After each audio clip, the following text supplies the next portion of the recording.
Hey, hello, welcome. Welcome everybody, welcome again, like every month.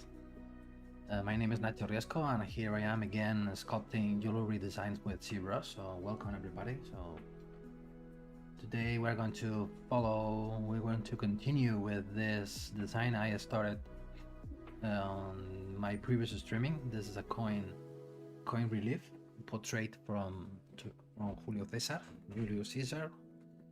And today we are going to continue working on this relief. So let me check first my settings. Let's see. I'm gonna see if everything is working fine. Looks like my camera is out of focus. Yeah, it's more like this. Yeah, let me answer.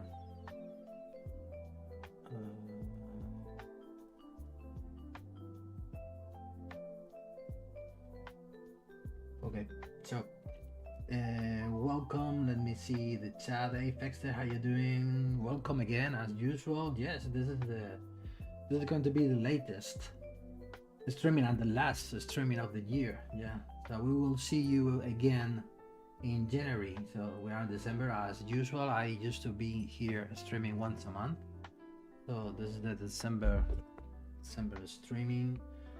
So I will be here in January, so in 2026. Oh, you will be interested on my job well next year, so I will try to bring you interesting content about jewelry and about product design. All of the content that I do is related to product design, in this case jewelry designs, or directly connected with 3D printing. And yeah, let me know if the music, you can listen to the music on the background so you can hear my voice. Everything is working fine, loud and clear as usual, and we can start working. So looks like all the settings are working properly. So I will try to pay attention to the chat so you can leave your comments and suggestions and questions about what I'm doing, or any other question you have about ZBrush. I'm here just not only for sharing with you these 2 hours, and also for helping you, just in case you need any help from me about ZBrush, of course. And okay, let's see. It looks like everything is working, so let's go ahead. This is what we got so far. So we started this relief on my previous streaming. Just in case you are interested on that streaming, you can see, you can read here on the bottom. You have access to my link tree. So if you go to my link tree and you click on my YouTube channel, so you can scroll down and you will find here the whole list about my previous Maxon ZBrush streaming. So you will find this the previous stream when we were starting from scratch, setting up the scene, the measurements, the proportions, attaching the different images to the grid, to the floor, just for get it on the background when we are sculpting, having a reference. We were talking about material, we were talking about many different things on the previous streaming, everything related to sculpting sculpting techniques, about the coin designs. The theme is portraits, and we're going to continue with this theme today. So let me put this here just in case you have any questions during the live, or you are watching this video, so you can leave your comments on the comment box below, and I will be aware of your comments or questions. I will be answering all of them as more as I can. Okay, let me check.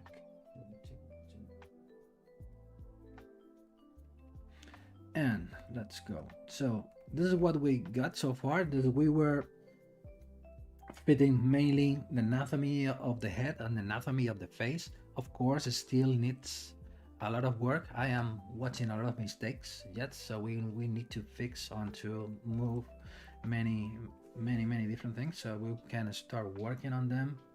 So for example, we can grab this brush, the SK clay field brush. This is one of brush is very useful when you want to lift or you want to push back the geometry. You want to start making the adjustments about the valleys and the peaks and cavities. In this case, we can start sculpting here, adding the cheekbone, for example, here. Maybe the material that I am using is not the best. You can see here, you're watching from the front, because keep in mind that we are creating a thickness of 0.3 millimeter. You can see it's almost flat, is below of half of a millimeter. Maybe we can go to the basic material and we can change from white to gray, and we can apply some warm tint here, and also we can start playing with the light. So we will be able to see more what we're sculpting. If not, about because the light reflection, maybe we are not going to be allowed to see anything, because as we just said, what we are making is almost flat. Let me turn this off. Now I'm just using the reference image as reference. Maybe I need more shadows, maybe more something like this.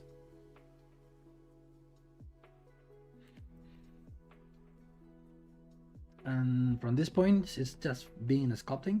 So adding, pushing, and pulling the surface, just for getting the different values. We are still have the neck and the face at the head separated as different subtools. That's the reason why we are watching this limits, this line, where is the limit between each other. So of course, on the reference image, we don't have any limit, so it's completely blended. The transition between the jaw, in this case, and the neck is completely flat and soft. But at this point, this is not very important at this point, because we are, even with the ear, you can see the ear is as a different subtool. We are now just worried about more simple details. We will fix that after. So we can keep adding. I prefer when I need to create a volume, when I'm sculpting reliefs, I prefer to reduce the intensity, so being working slowly. So changing the transitions varies. I mean, instead of making one stroke, so I prefer to make more than one, as more as necessary till I am getting the result that I'm looking for. So maybe you can work more precisely instead of trying to find the right stroke at the first time. So also with the move brush, you can fix things with the move brush. You can see here that now the nose is not so thick at this point. The tip of the nose is more rounded. Another brush that I use is the SK cloth. You know, probably all of you already know. The SK means it's a pack of brushes which comes from a Japanese artist. So it's very easy to find on Google. You find them, you will find a very cool pack of brushes, and I use them a lot. Mainly SK cloth, SK slash, and SK clear field, which are my favorites. And SK polish. The pack contains more brushes, but this is the only 4 brushes that I use from that pack, but they are very useful. And when you start getting familiar with some brushes, so it's like just feel strange. You start feeling strange when you are not using those brushes. So because you are comfortable using those brushes. So I use the SK cloth, changing the alpha to the alpha 39, just for start creating these strokes. In this case, with the alt key, to start creating cavities, but reducing the intensity, as I said before. Just for example, defining and maybe reducing the focal shift.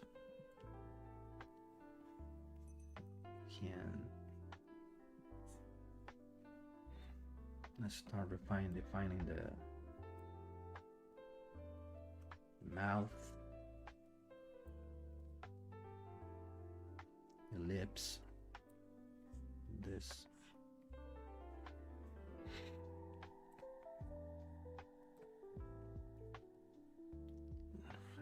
Here and there.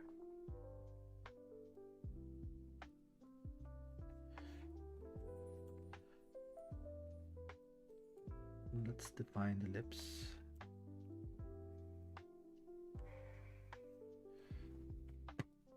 Okay, I'm gonna use a bigger reference image on my second monitor, just for having a better reference when I'm sculpting. For example, here.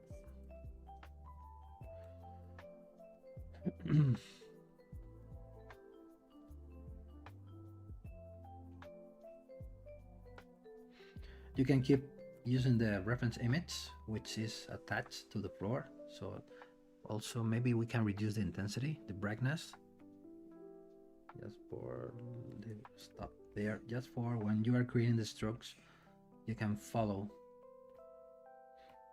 the image underneath, so you will get more precise strokes.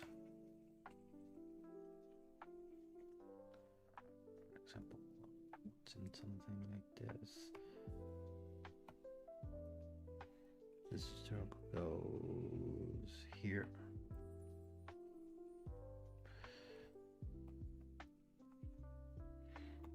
They feel in some cases. So we start getting more and more forms.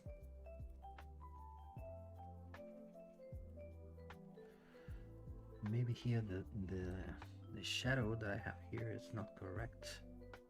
Maybe I need to fill this. Okay, more like this.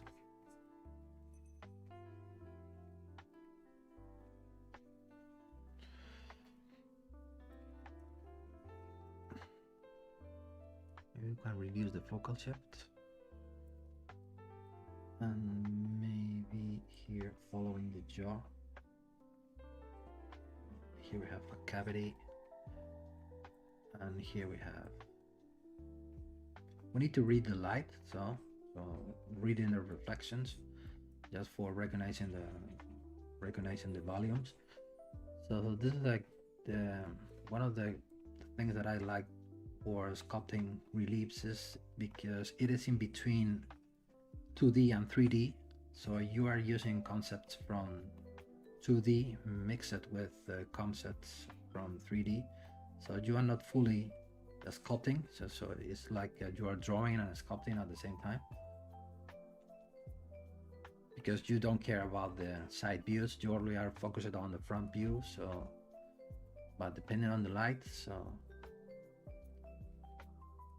you can create volumes on different volumes.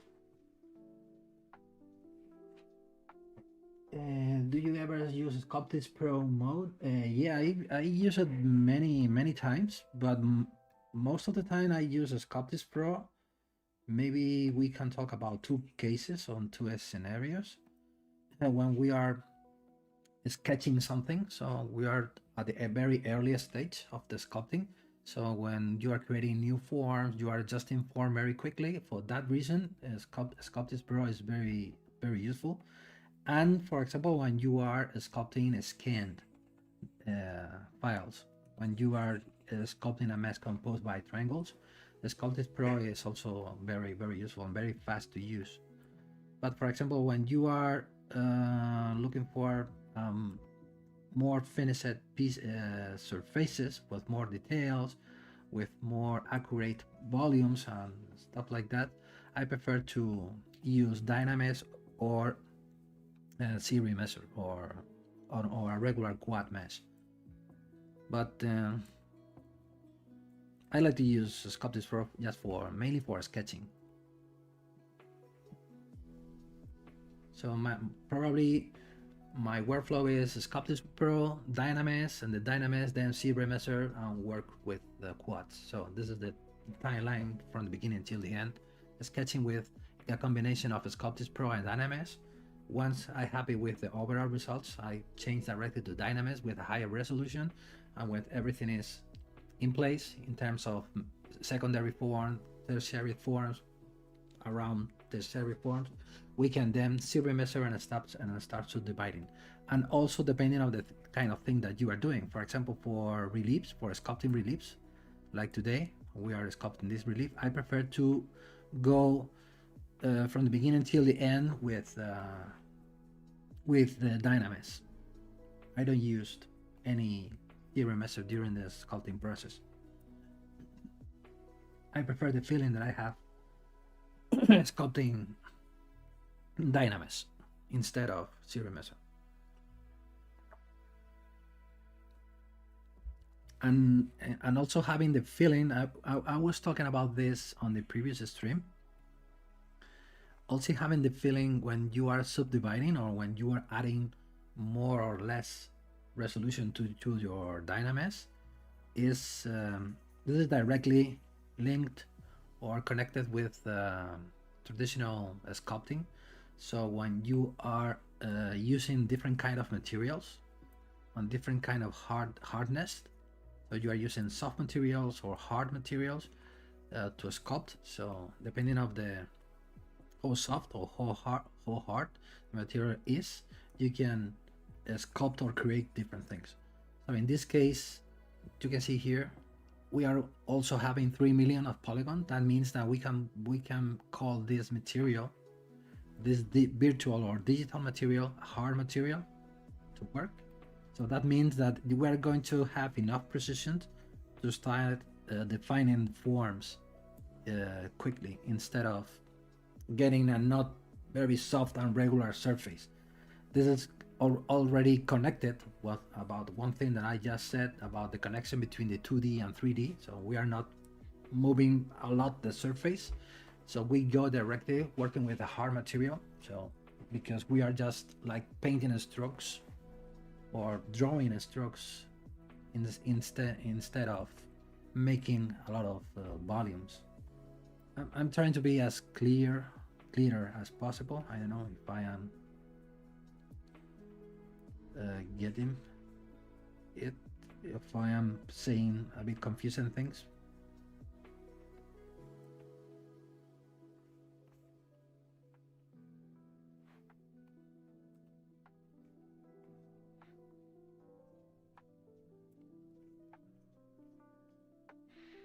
So let me check the reference.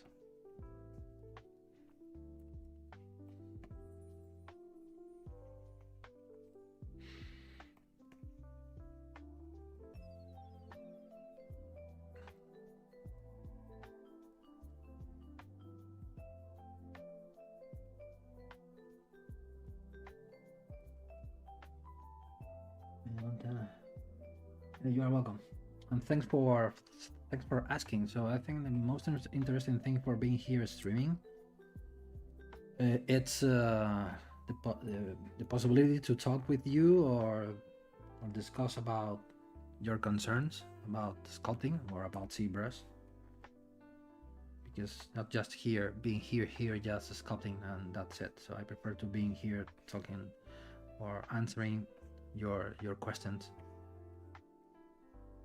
It's much more interesting, I think, than just being here just sculpting and being focused about what I'm doing. So I prefer to being more worried about what you are saying and being talking with you or trying to help you about your concerns or problems you are having with ZBrush or with the sculpting in general, or designing or whatever. So let's jump into this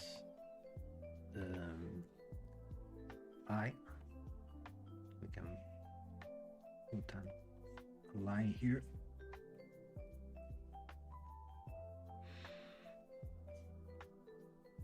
Also,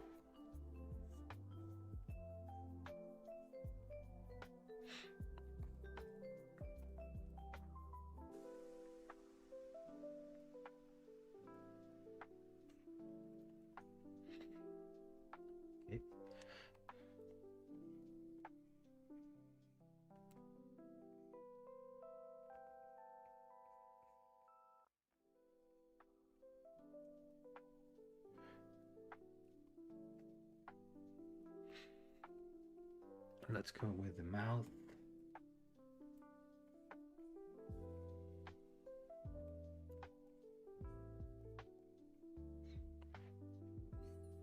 For one quick advice about mouths. When you are sculpting a mouth, I recommend to you to don't follow the contour of the mouth with one stroke. So make a continuous stroke from the beginning till the end of the mouth. I recommend you to break the strokes into 3 instead of following one single stroke. So apply, I want to start painting here. So divide one stroke, this is 1, this is 2, and this is 3. So one stroke here, another stroke here, and another stroke here. So don't avoid to make a continuous stroke all over the path from the beginning till the end. With this, you will get strange and weird designs, so weird results. I mean, so it's preferred to draw the mouth with individual stroke instead of one single stroke, because the strength that you are having on the lips is different. At some point you have more strength here, more strength here, and more strength here, and this point is more relaxed. Is the reason why we don't need to make a stroke or a cavity here. So only three touches in general, not just being talking about sculpting, reliefs, so about 3D models also. So avoid to make one single stroke following the path of the mouth.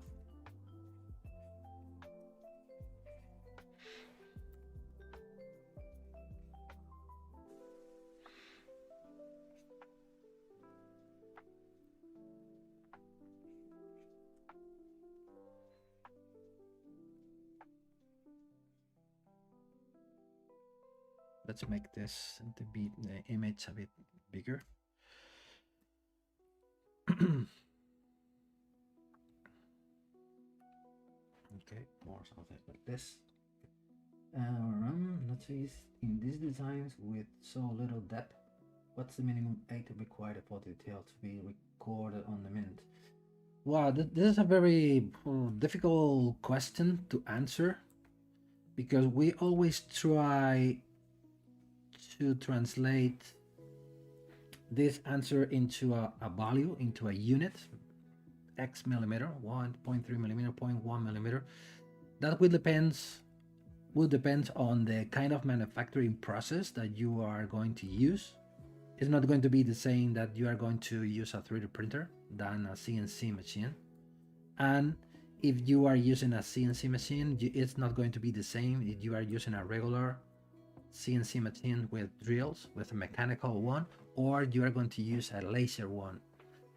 Depends, it would depend. For example, in this case, the kind of works that I am doing about for like this, where we have a very thin height for the relief, 0.3 millimeter or even 0.2 millimeter, they use a laser machine. So the laser machine is going to be able to care and to retain very, very small and very fine details. I think this is a question more to your manufacturer or to your client than a question to the modeler or to the sculptor. Because when we are sculpting in ZBrush, of course, we are judging, or we are watching things visually. So we are watching the things works visually in terms of likeness in this case, but it's very complicated to translate this into a mathematical values. In terms, here we have 0.3 millimeters, 0.1 millimeter, and everything is over or below 0.1 millimeter. It's going to be very, very difficult. Then at the end, it's going to be more a matter of experience about what you are doing, about what you made in the past, and you know that it works. In terms of, instead of trying to find the right value on or the magical number which you think it's going to work always. It's hard to answer that question. The same with the jewelry, you know. I think it's not about only about reliefs, as in this case. Many people are asking which is going to be the minimum thickness for a texture, or for, I don't know, depending on the kind of 3D printing that I'm going to use, depending on casting technology that you are going to use, depending on the kind of investment that you are going to use, or casting the piece. I don't know, there are many factors, many things which can be considered.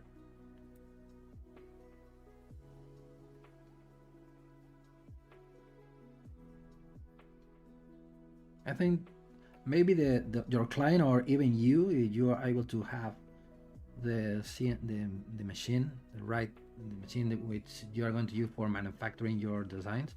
So you will find the answer during the years, during your experience. For example, if you are making this kind of commission for a client, and you are sculpting these details under your criteria about I think this is going to work, this is going to work, okay, but the client is going to tell you, next time try to make this deeper, or try to make this bigger or smaller or whatever. So, and from that point you're going to start learning about what that client needs. So, but you are talking about this specific person, or that specific company, or whatever. So it's complicated to find a general answer for everybody.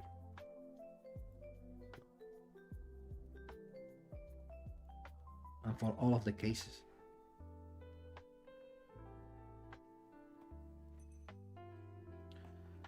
Okay, let's see.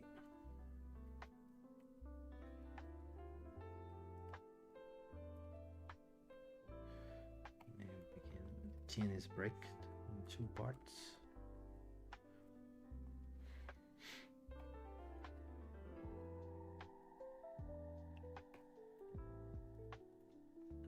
Let's see what we can fix. We were talking about this technique on the previous streaming, you know. I will remember it to you. So you go to material, go to the mixer section, and you change the outline from 0 to 1. So now you can see, you will be able to see a black line on the creases mainly, and you can change the depth. So this is very good for having a good reference compared with the image underneath. Again, the same idea of the connection between the 2D and the 3D. And this is what we are seeing. Maybe we can remove the outline now. And for example, with this technique, we can recognize, for example, if the contour of the nose it is in the right place. For example, the eyes are on the right place compared with the image. The mouth, for example, is not too big or it's not too small.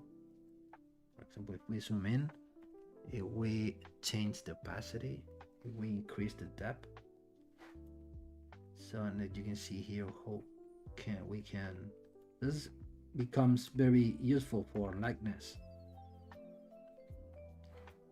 when everything is in place. So that means that we are not making the nose very big and the eyes very small, or they are not on the right position. So this becomes very, very useful.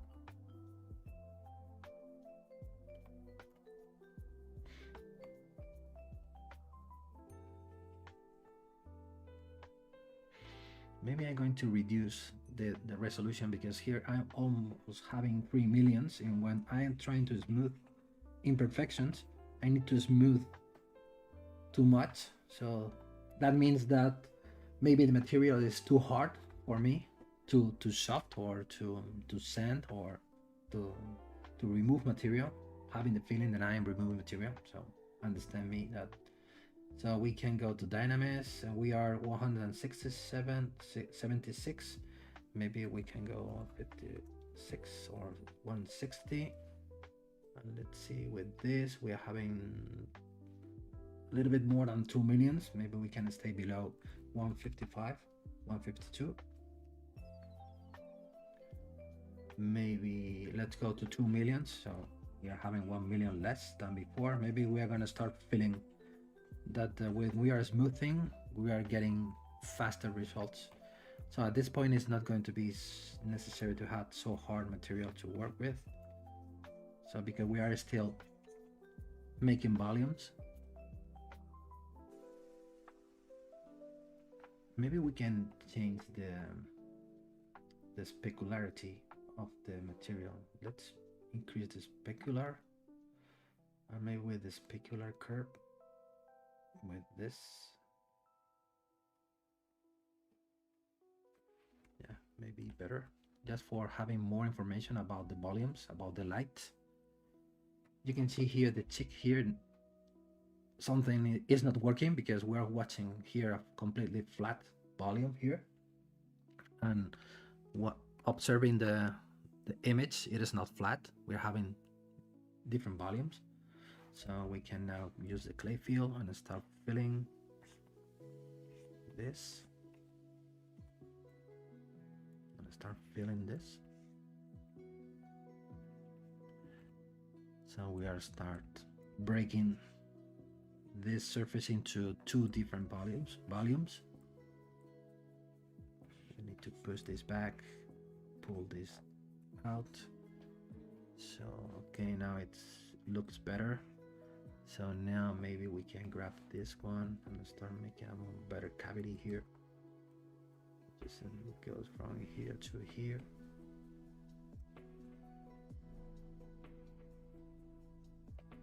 And see here, you can see with this kind of settings with the material, we are having more information about what we are doing on the sculpting.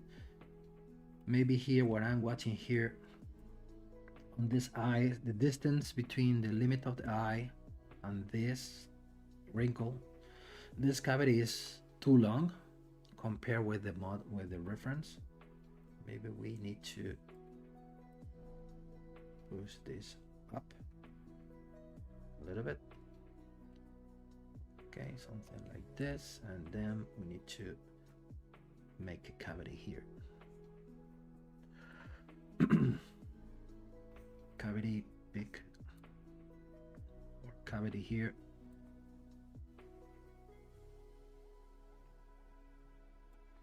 Looks like the kind of result that you are having here with this setting, changing the line from the material, the mixer, the outline. You can see it looks like we are using a kind of chalk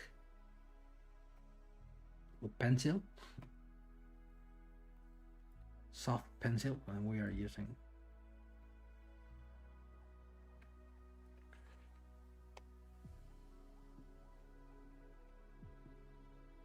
we need more light here.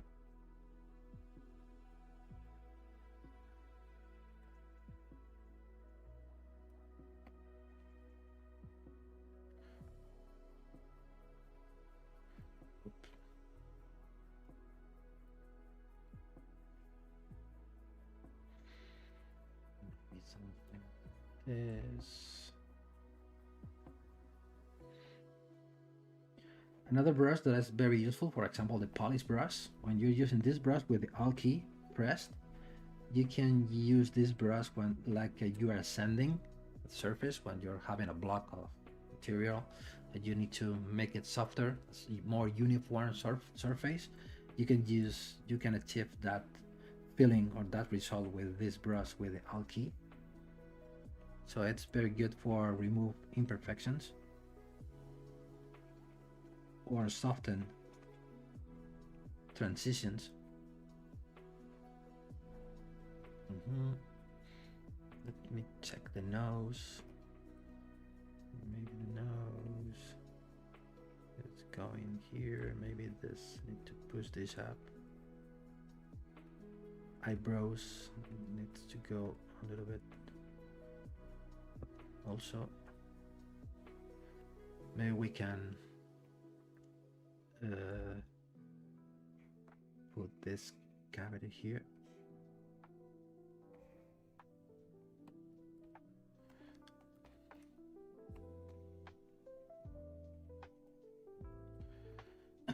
With the clay build-up, I'm going to remove the alpha, reduce the intensity, just for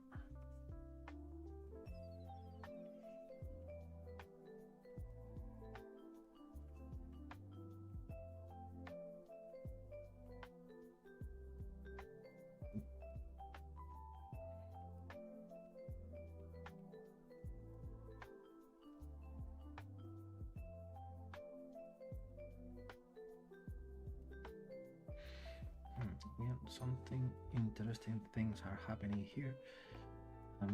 We are not having the right forms here on the eyebrows, so we need to lift this.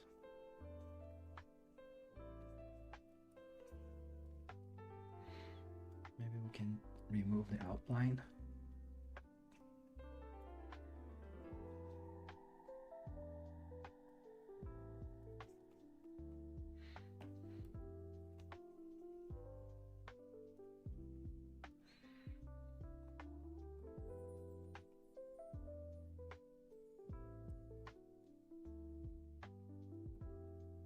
Oops. So we are starting getting more anatomical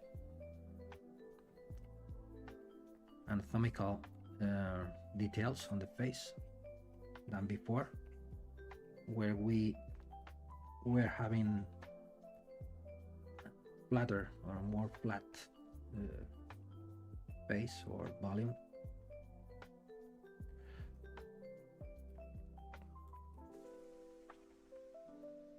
So starting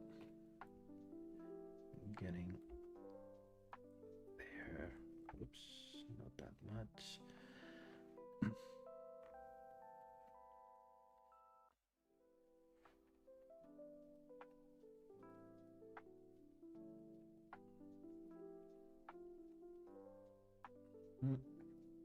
Okay, maybe it's going to be time to start merging the face. Let me save this first. This is going to be the number 2.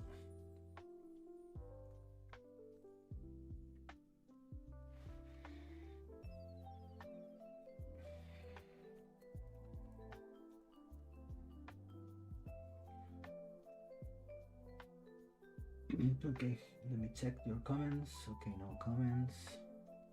Okay, let's keep working.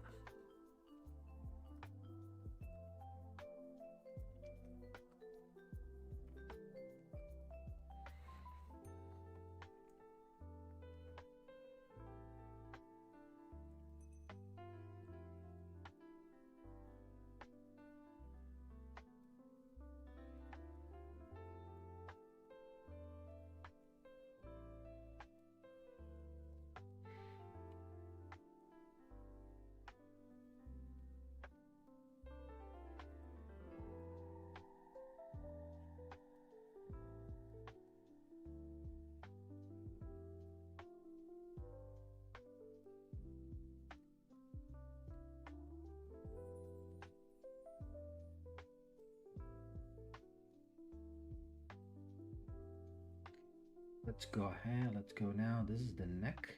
Okay, this is the neck. Let's put this. Merge down, merge down. Okay.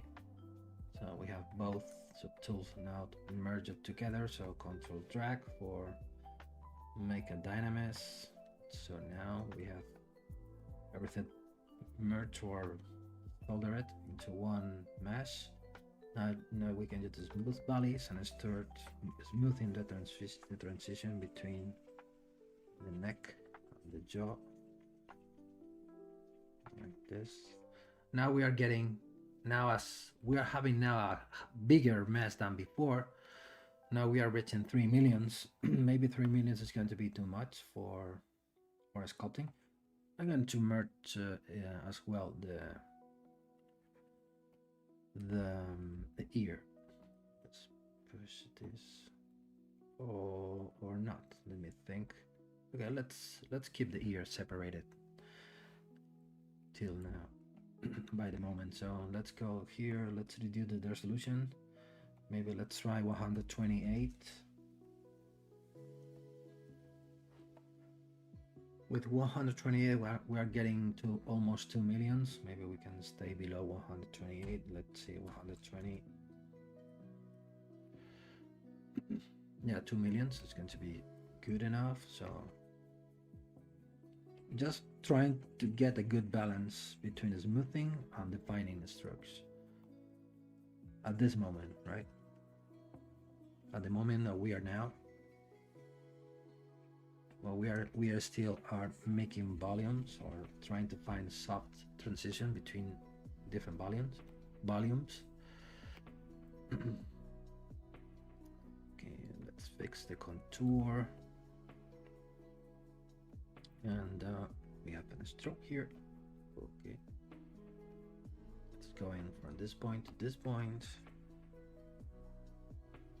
The reason why we're making holes because we are very close to the back cut.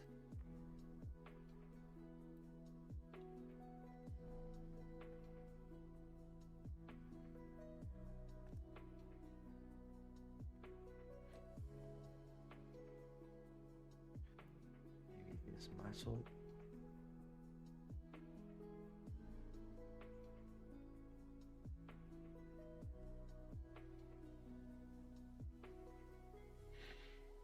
Another technique that you can use, for example, here you can see here, we are having a bit of a cavity here that goes from this point, mainly from this point, and the reason why you have a cavity here, and a technique to try to make everything completely flat and remove this kind of holes and bumps or imperfection on the surface while you are sculpting reliefs. It's very handy when you are using the H polish brush with the Alt key pressed. It's a very fast and regular way to fill gaps like this. It's a very good way for start balance, trying to for getting a good balance between cavities and peaks. H polish with the Alt key pressed. So you can break this form into two. This. We are having here a big V and something like this based on the reference. With the same brush as before, we can use the reference image for following the right stroke, and then with the smooth valleys and the H polish to start balancing the surface. We can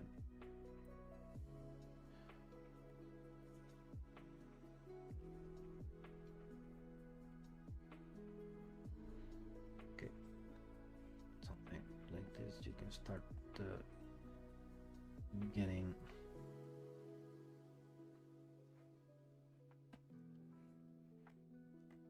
what do you think? Do you like it, or do you think we are going to the right direction, or maybe you are seeing strange things or things which doesn't work?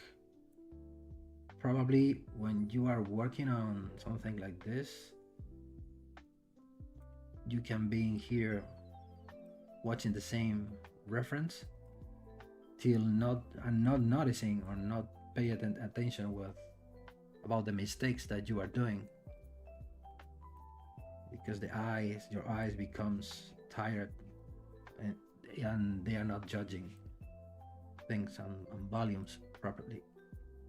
So a part of fresh eyes helps a lot in these cases. And start working for a while.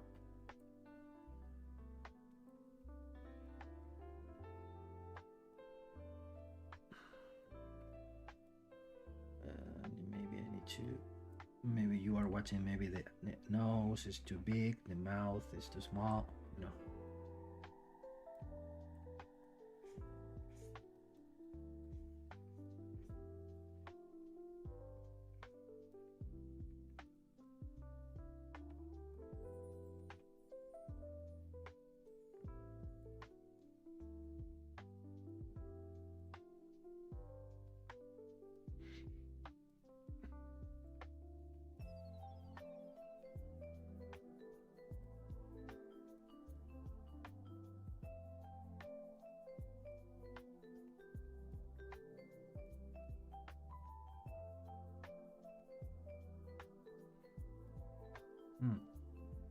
we're having here a strength here, thing here on the jaw, on this part of the jaw.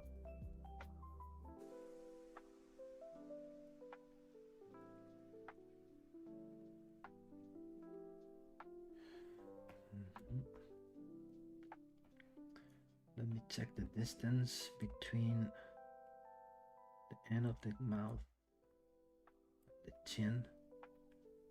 Looks like it is okay, but maybe need to push this up, out, not that much.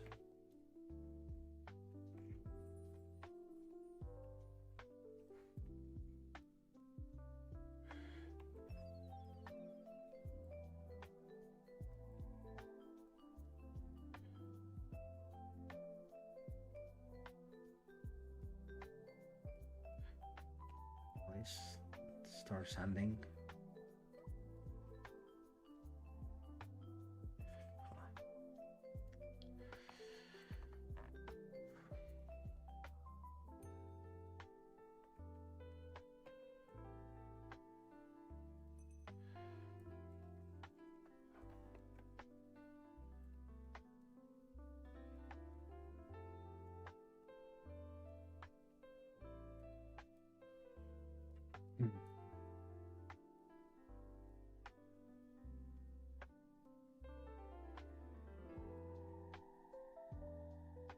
Okay, looks like everything is working at the moment.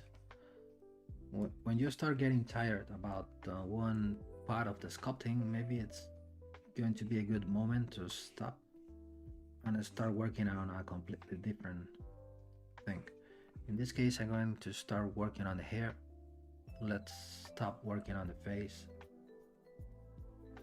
for a few minutes and let's come back.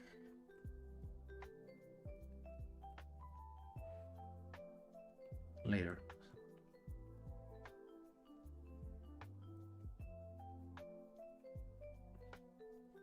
Maybe this is too deep.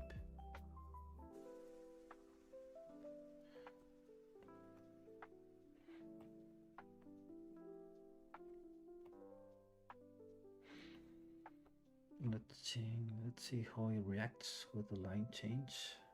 Okay, it looks like yeah.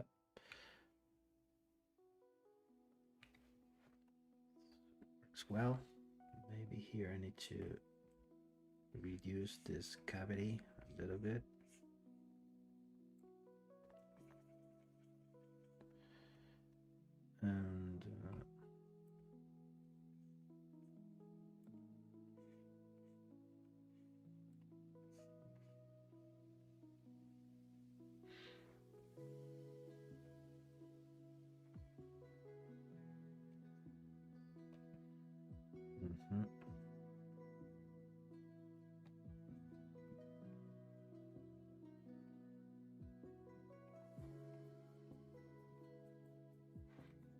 And here we're having a problem. Let's come back to the line. You can see here the arc. It was wrong, so it's more open. Way.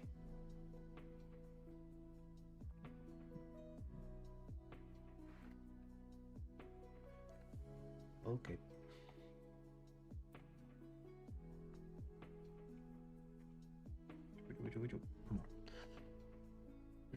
Maybe a soft polishing. Going to, okay, this is the problem. Here we're having two different polygroups, right? So okay, Control W, one polygroup and polish by feature, small touches just for removing imperfections. So now we are getting a good results on the face. Let's see how it looks like with hair, with a bit of hair, and with a crown of, what do you call this in English? I don't know, this kind of leaves, laurel in Spanish. It's I don't know what is the name in English about this kind of leaves. Very typical from Rome and from Greece. Hello, good day, nice to see you. Nice to having you here as well. Another question. You told in previous stream that minimum size of a feature should be about 0.6 millimeter for proper casting. Yes. No, well, 0.6 millimeter maybe could be a good average. Yes, maybe 0.5. Should I use same size for some? Yeah, some 3D texture. If you are trying to retain the same amount of detail.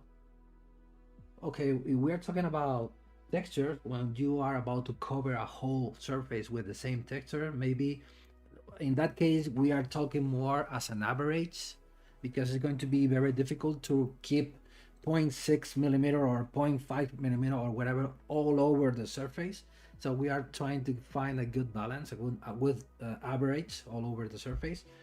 Maybe maybe in that case you can stay below that number, because in some areas you're going to have 0.6, but in other areas you're going to have 0.4 or even 0.3. But as an average, the texture is going to look good enough, because your eyes is not looking at all of the points which are covering the whole texture. Maybe we are talking about textures, maybe 0.3 or 0.4 millimeter could be enough for talking about the texture. For example, if you are making a texture of a scales for a snake, at the deepest point, if you are having 0.3 millimeters, it's not going to be a problem. But it's going to be better for having 0.6 millimeter, because after the polishing work you will get 0.3 millimeter after polishing. So talking about the starting point, it's going to be a better idea to sculpt 0.6 millimeter or an average of 0.6, 0.5 millimeter, because after casting and after polishing you will stay at 0.3 or 0.4 millimeter. So in conclusion, 0.6 millimeter could be a magic number, or a good number for consider when you are making details.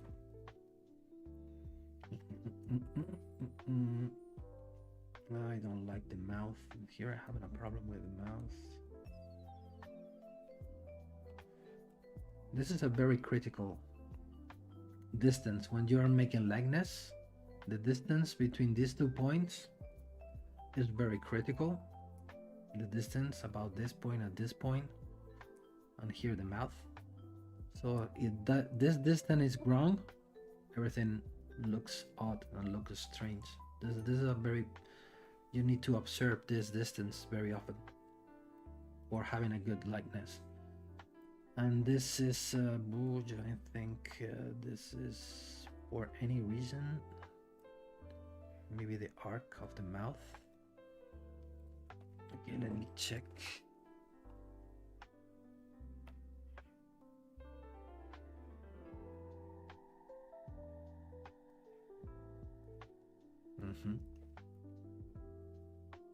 Maybe the mouth needs to be wider a little bit.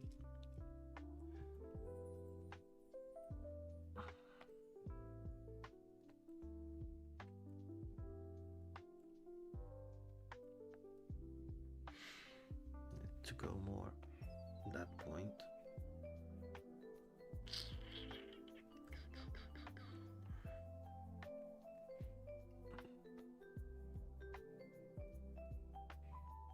You can see here something strange is happening here. Then it's because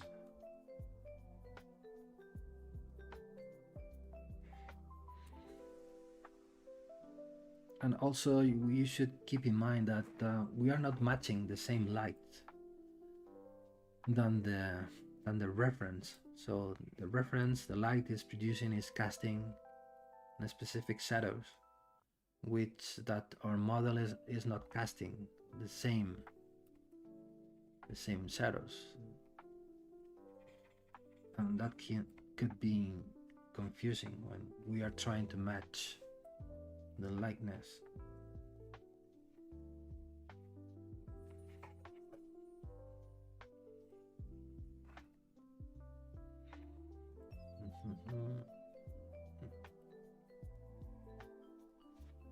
That's the reason why I'm trying to match more or less the same shadows, but they're not going to be exactly the same.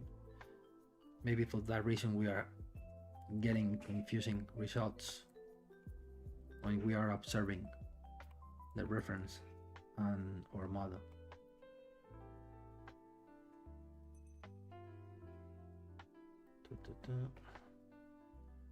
But even if I try it to leave it, it's hard to leave and stop sculpting.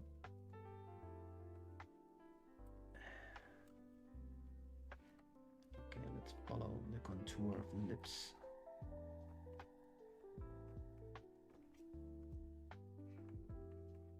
Here, here.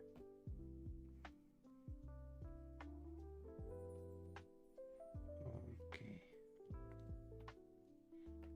You can use the move brush with the back face to change this.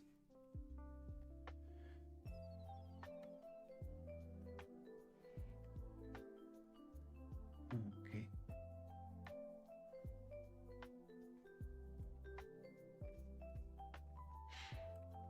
As I said before, try to avoid to make continuous strokes when you are sculpting mouths.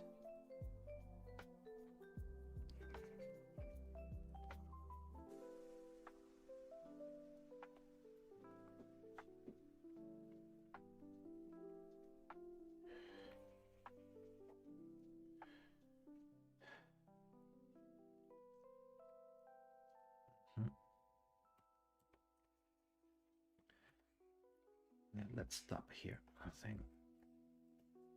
Okay, let's remove the line from the material. Where are you? Here. And stop working on the face, and let's go to another part of the sculpting. Let's save it first. Save. Drink some water.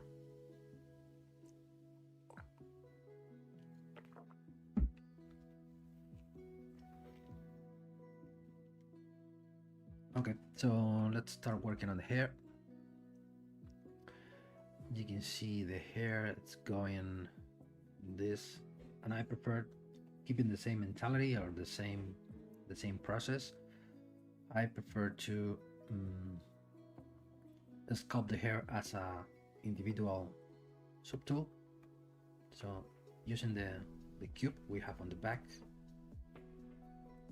we can grab this lasso and we can grab a portion, create a mask here, extract the mask, accept, and this is going to be the hair. Now let's apply some polishing here. The hair should be here, this is negative. Okay, we can push this back, of course.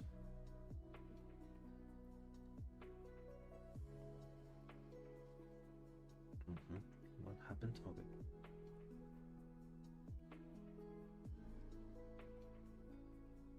With the move brush, we can push without the back face, of course. It's behind the ear. There. And it's behind. We can change this. We can now go to Dynamesh 128. Let's see how much polygon we get. So less than 1 million. Okay, it's going to be enough. And now we can grab the edge polish and start making this a little bit more flat.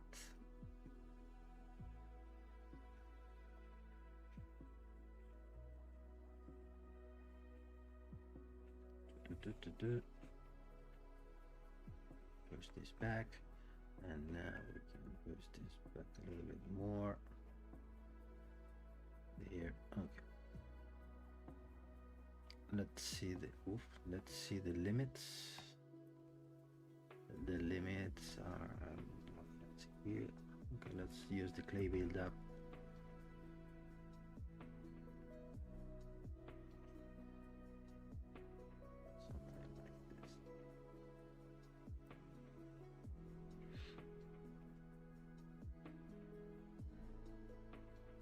This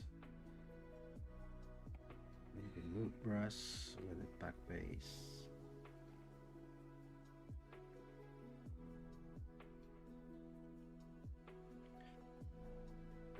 we start getting the necessary block or the necessary amount piece of material to work with.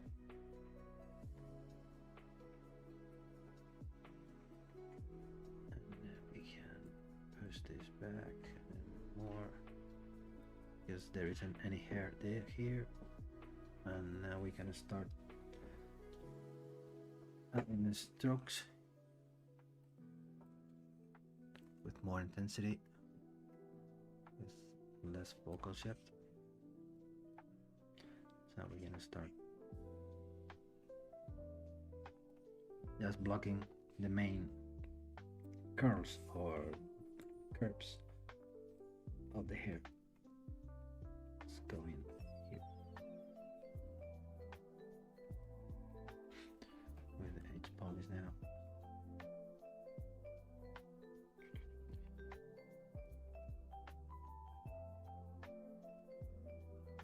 We can try to blend the hair against the face more with like this.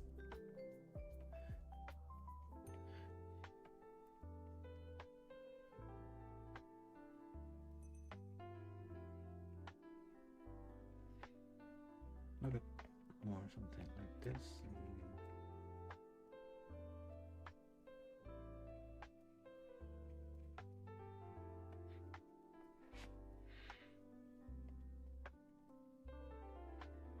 Okay, now we can use this less brush. How do you block form fast without losing proportion? Oof, block form fast without losing proportions. I think at some point you're gonna lose the proportions. You are working fast, or you are always trying to avoid to lose the proportions when you are blocking forms, because if not, but many times it's going to be necessary to work double. So, but sometimes or very often when you're blocking a form, you are moving another one, so you are destroying another one. But I think it's not inevitable. You can avoid it, you can deal with it. So at the end, your eyes is always watching to many different places, blocking one forms.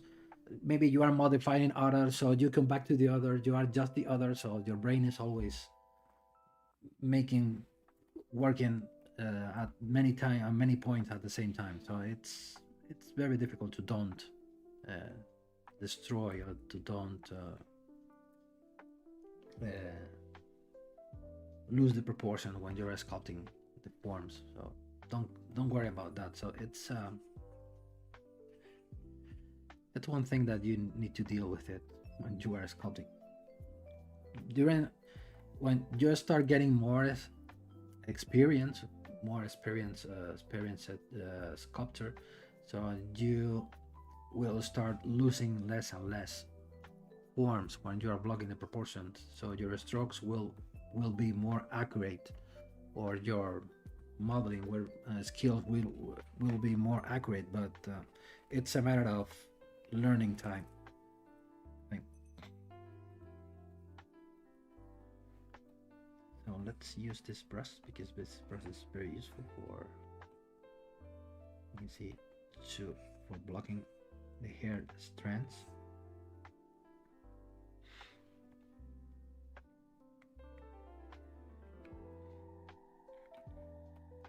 This.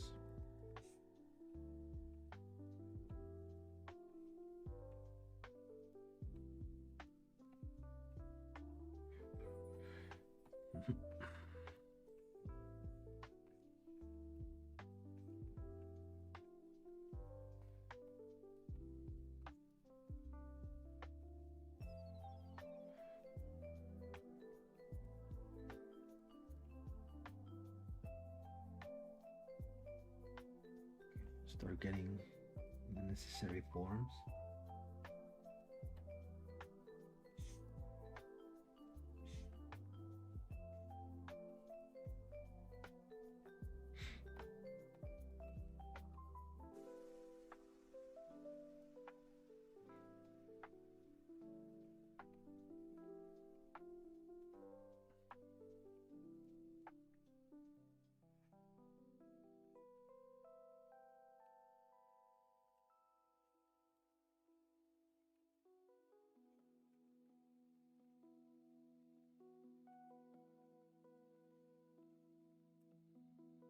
Don't forget to use this brush for hair. It's very useful.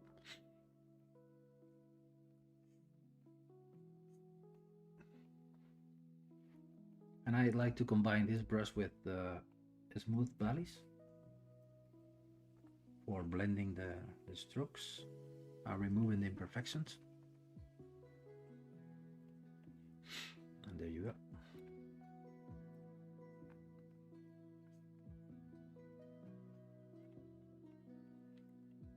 Now to break the forms of the hair strands into more forms. Maybe that's neat. Let me remove this first.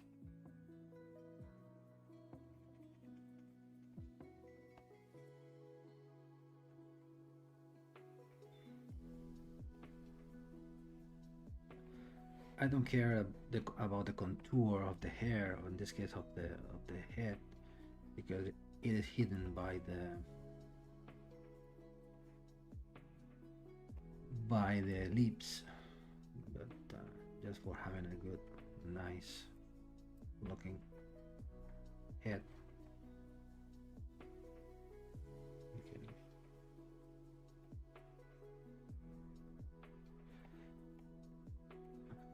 Let's slash this.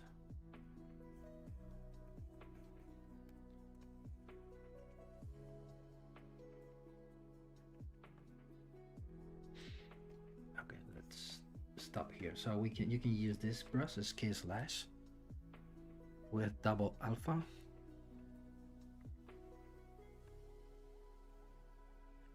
And now you can more intensity.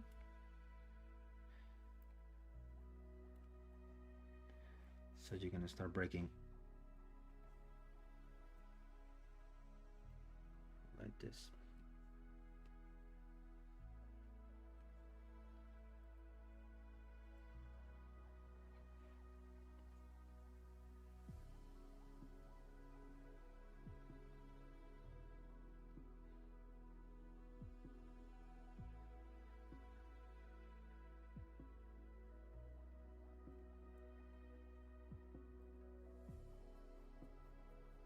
Maybe the clay build up, or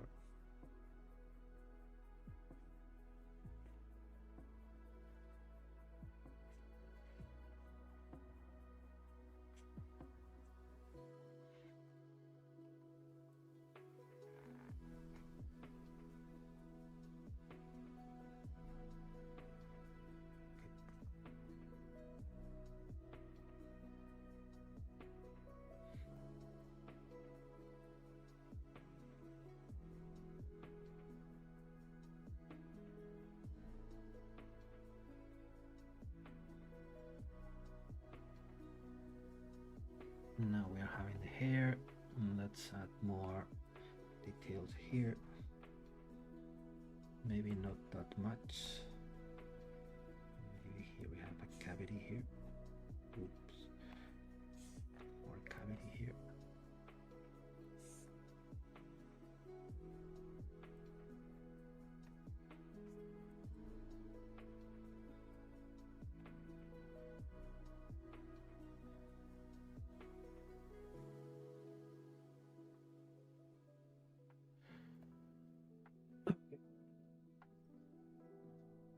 One more thing about hair.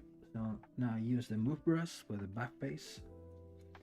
Now, because we are having all the strokes, they are very regular, like this, very parallel, and this is a good way for breaking this kind of regularity with the move and with the back face. You can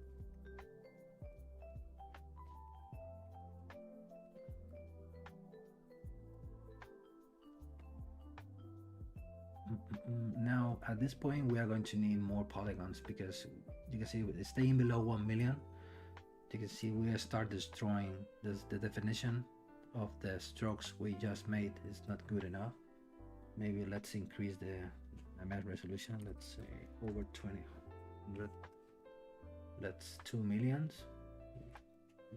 Maybe it's not going to be necessary having too much, that much, maybe 200, maybe 1.5 million is going to be enough for retaining the detail like this.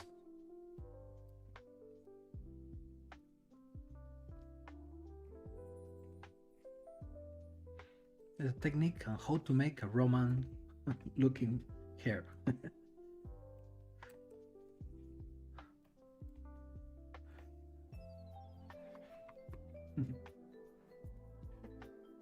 How you use Dynamesh and subdivision in your workflow? I never subdivide Dynamesh, so maybe you are referring to the way that you can go from Dynamesh to subdivisions. So, for example, if with all of the forms are already there, so that means that it's not going to be necessary to modify anatomy or the main forms, depending on the kind of thing we're talking about. And so you are about to start working on the details and the surface details. Then it's the moment to change from Dynamesh to subdivisions. So it's the moment when you go to ZBrush, you create a regular quad mesh. Then you project the form you sculpted from the Dynamesh to the new quad mesh, and from that point you start subdividing to start working on the surface details, and that's the moment. In my case, in some cases, I go from since the beginning till the end with Dynamesh.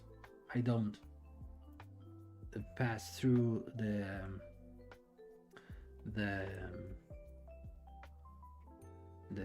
ZBrush or the subdivision part of the process. But for example, you are working with a model composed by many different subtools with a lot of details. Maybe it's a good idea of having subdivision instead of high resolution Dynameshes. But that could be the main idea.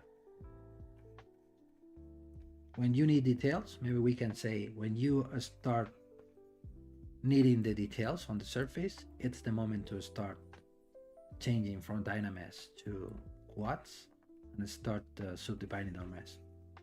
If you are still working on the proportions, if you are still working on the forms, you can keep working with Dynamesh without adding subdivision.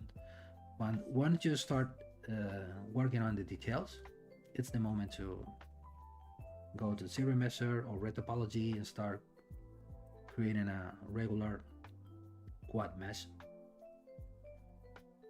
and start subdividing the mesh, because you're not going to need to add more volumes or to modify the 16 volumes, so you just need to start detailing the forms, and then it's the moment.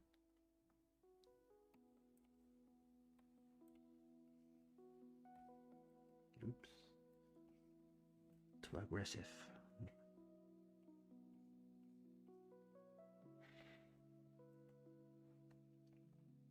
Okay, we already have hair, we already have let's start working on the lips. Okay, maybe we can start working on this, the cloth on the of the.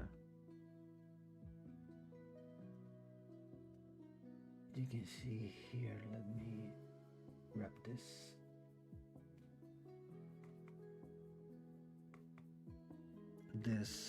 The drapery that we're having here, just for cutting, making the limits between this kind of thing, just for blocking simple forms.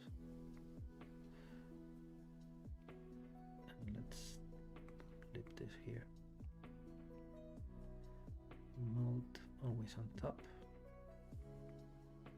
Let's start working on this. For this, maybe we can use curved tube snap. can add one tube here, split mask points, then we can use this brush to start moving this.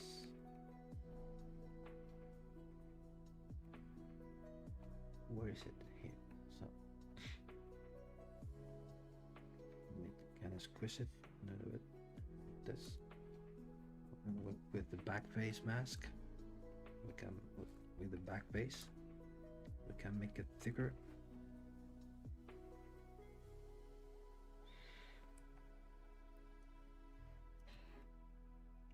Let's convert it into a dynamics. Of course, for only just this piece of part of the design, having more than 1 million hasn't sense. So let's reduce the resolution even less than 500,000. Okay, it's gonna be enough. Maybe even less. Yes, maybe let's try to stay 250,000 like this. Okay, it's going to be enough, so we can start sculpting this plane.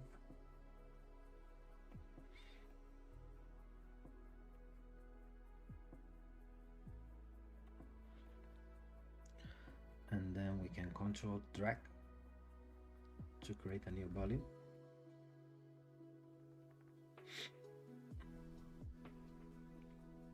Let's put it here. And let's squish it a little bit more. Yes.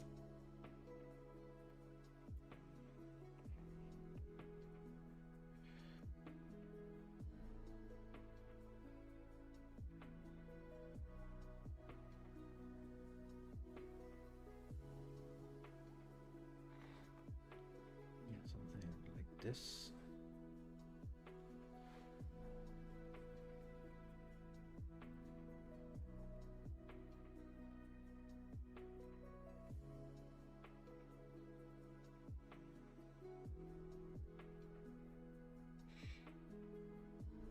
Hey Chris, welcome.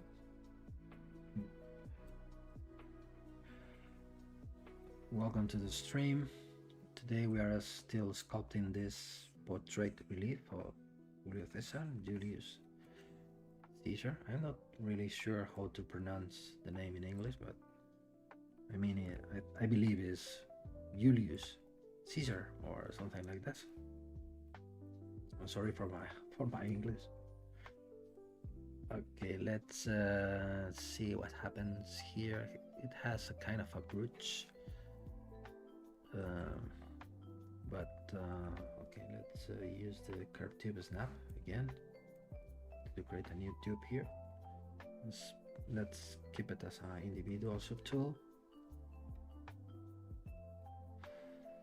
and now we can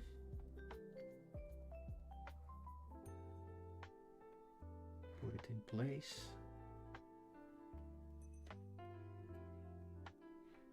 This. Send it to the back, and then with the H polish we can start sculpting the planes. We have one plane here and we have another plane here.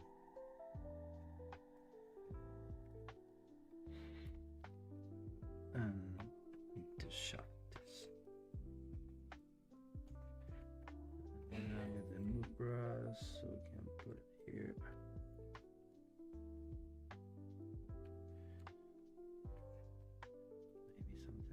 Maybe something like this.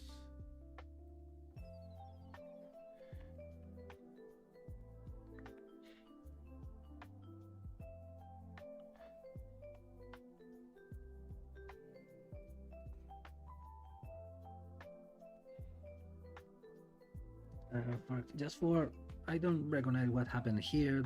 There are some details of the armor here, but at this point let's fill the gap here and let's leave them for future sessions to start detailing that part. So just for covering this, probably for example we can use this brush and we can apply a piece of geometry here like this. We can split mass points. We can send it back. This control drag to make a polymesh. Let's make it thicker because it is too thin. And let's leave this area here like this as it is. We will work on details after, because maybe I'm more interested on, for example, we can sculpt this little detail as, because this part of this shoulder is a little bit raised. This.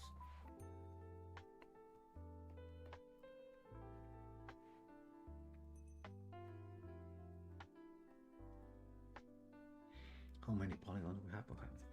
Half a million. Okay, it's enough. This for sketching very fast, like this. The forms, right?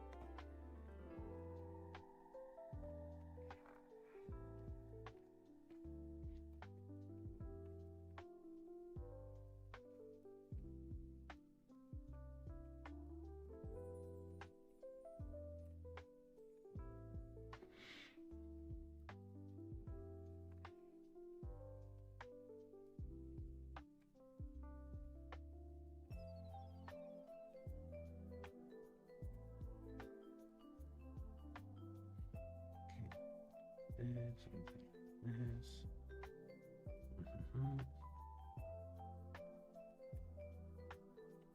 Okay. Let's save this.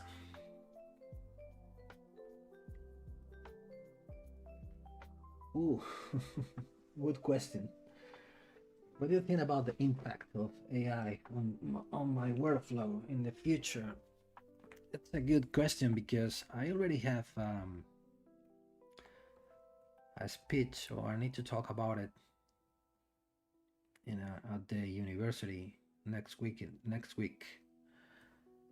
And being honest, I still haven't got any answer to that question, because probably as everybody is thinking about that today, because we have been watching a lot of progress about applications which are able to sculpt 3D models from images and many different stuff about that. And today I'm not knowing how the AI is going to affect, because I have to say today is not affecting nothing today. Maybe we are talking about 2026, 2025. Maybe we are talking about the end of 2026.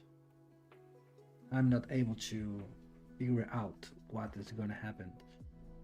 Maybe the first idea or the first things that probably can come to your mind is to try to investigate or try to learn which could be the best way to implement the AI on your workflow, talking about from a professional point of view, because many people are able to create a lot of 3D models which looks like crap, in my opinion, and even if you are able to print them if you want, but if we are talking about professional finishings, today we are not so close than being able to start making your models and print them, and they are 100% ready for being manufactured.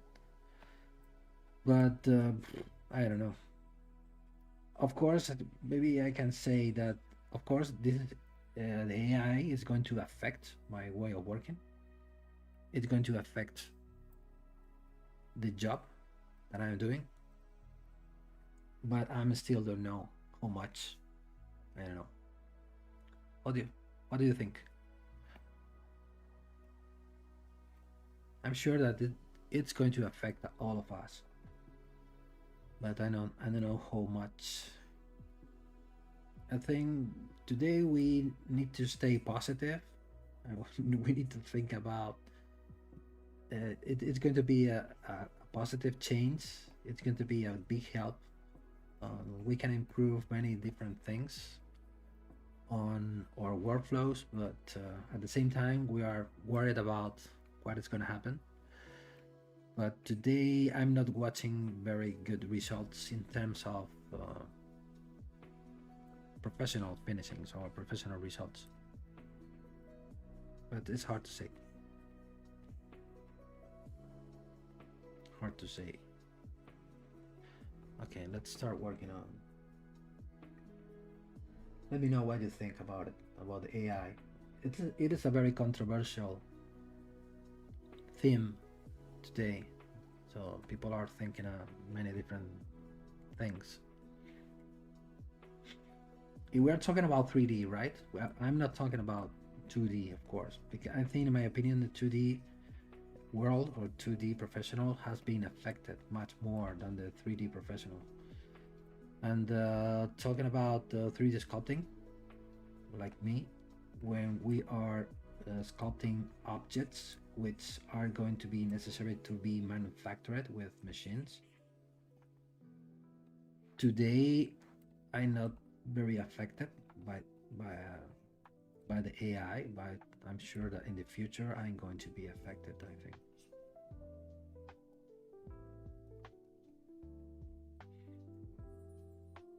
And I have tried to implement the AI on my workflow, but without any success, because the things that I am getting are not good enough, I think, my opinion, for the kind of results that I'm looking for. Maybe it could be a good help for creating your base meshes.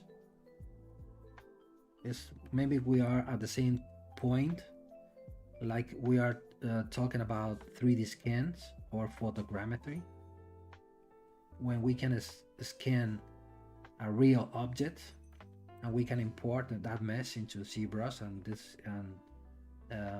that process will avoid us to start sculpting things from scratch. So we can start sculpting from 50% of the job already done, proportions, composition, and stuff like that. But maybe we can replicate the same workflow with the AI. So you can start from something already almost made, almost ready for being used as a base mesh. But we are talking about 100% ready for manufacturing objects. Today, we are still far away from decent results, I think. That's my opinion.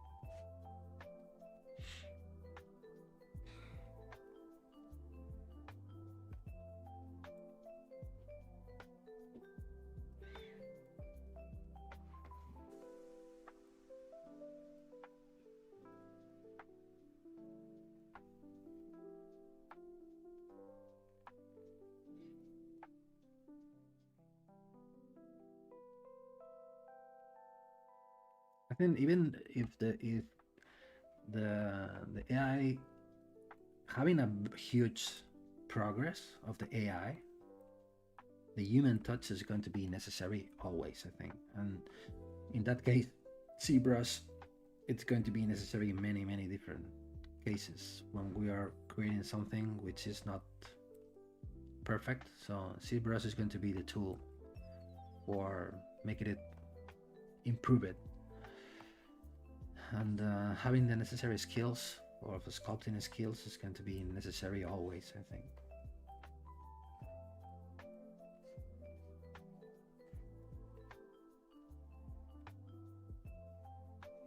I don't know.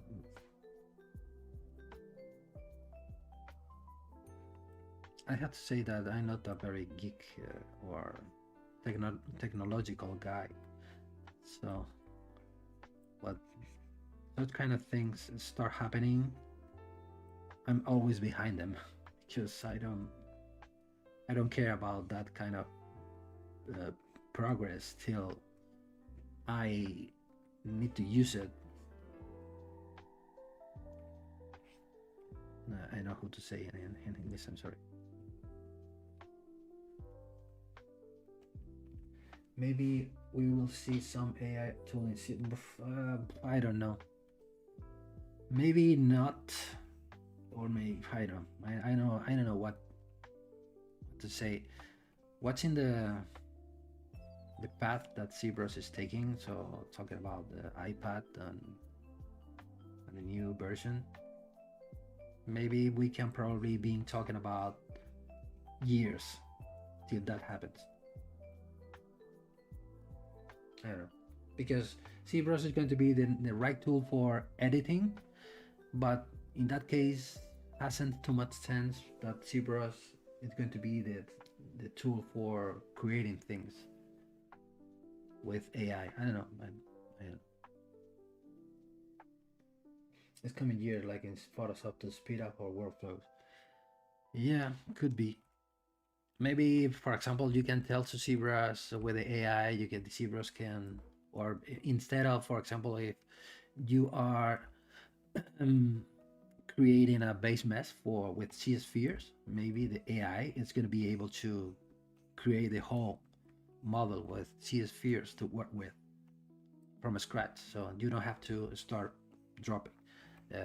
dropping the necessary CS spheres, still getting the right shape. So ZBrush is going to give you the necessary form. Or for example, if you are making a mannequin of a human, you can start writing prompts or telling to ZBrush, making it more muscular or more feminine or whatever.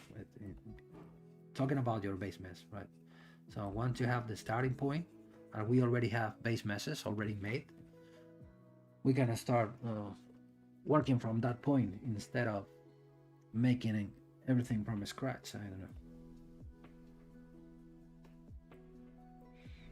Maybe I don't know what to say because I don't like to think about it.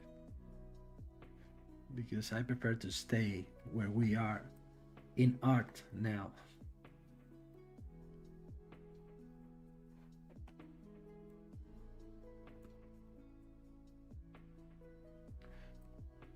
I prefer to stay.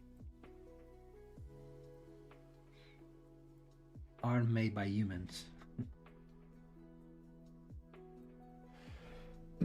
I think that if you make a mainstream work, some mainstream text like AI can be a problem to your way limit. Yeah, it could be, but especially a word like this one, it will be my son's problem.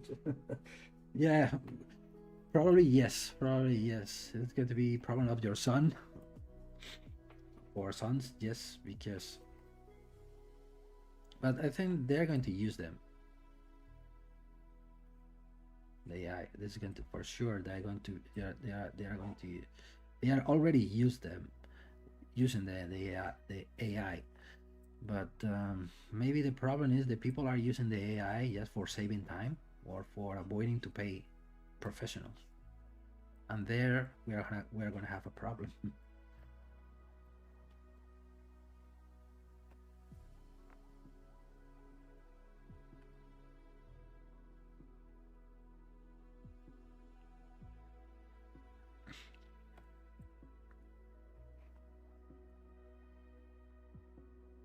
But so, in conclusion, I don't like the AI. Probably you have noticed it. I try to avoid to stay beside the AI when, for example, for talking about jewelry, I noticed that many people are using the AI for designing jewelry products, and then the work is coming to me just for sculpting what other person has made with AI. For me, it's good. It's a good moment because everybody today became a designer. So everybody it's able to design a lot of things with the AI, with prompts, just writing or giving orders to a computer. But what they need to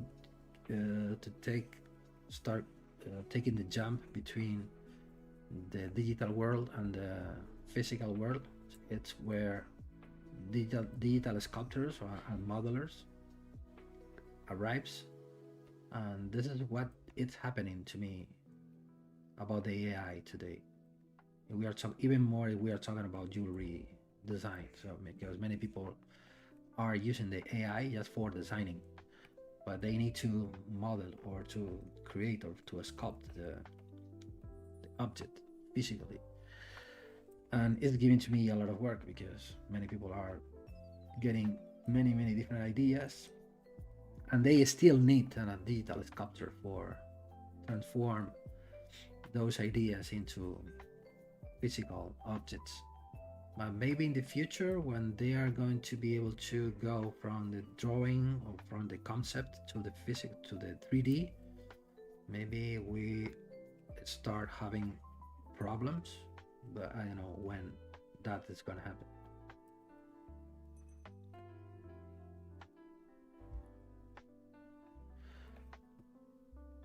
Okay, this is Julius. Start working good, start looking good.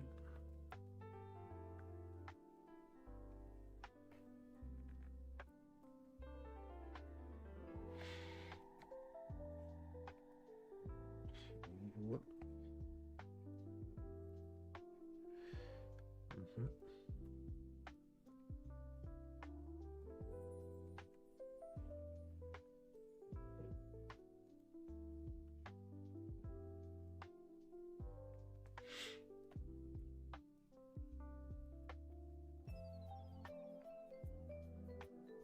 Even talking about the AI and talking about jewelry, even more talking about reliefs. This is the theme that the kind of thing that we are making today and on the previous streaming. There are many AIs. I don't know if you already seen them or you already test them, which are able to create the depth map of the relief that you need to create. So the grayscale image, I mean, so you can give to the AI, for example, this. I didn't try it. Give this to the AI and tell to the AI to try to convert this into a depth map for being used on a 3D software. So then the AI today is going to be able to recognize the different volumes and the different planes and the different heights necessary for the reliefs, and it's able to give you a depth map which after you can convert into a 3D object, into a... I didn't see good results from my point of view, of course. Maybe to you they are good enough, but today if we are talking about reliefs, we are talking a completely different thing than a 3D object, full 3D object. I don't know if you already test that feature.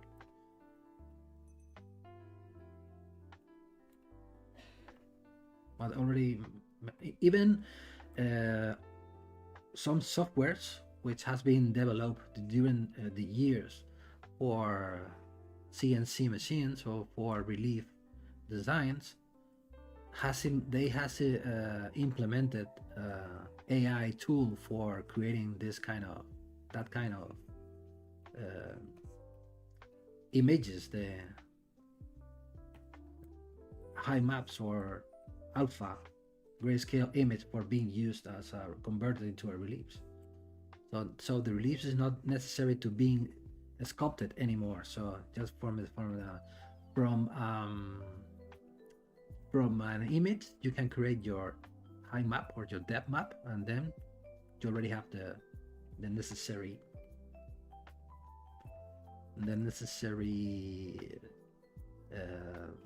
image for create the whatever relief you need. Maybe I'm kind of a romantic artist yet, because I'm making this thing manually. I'm here trying to show you why make it, but maybe a person can be watching this streaming, can be thinking about, you can do this with this application just for writing prompts till getting the high maps and done. You don't need to be here sculpting during I don't know how many hours. But okay, it's up to you. But the client is still requesting to me reliefs.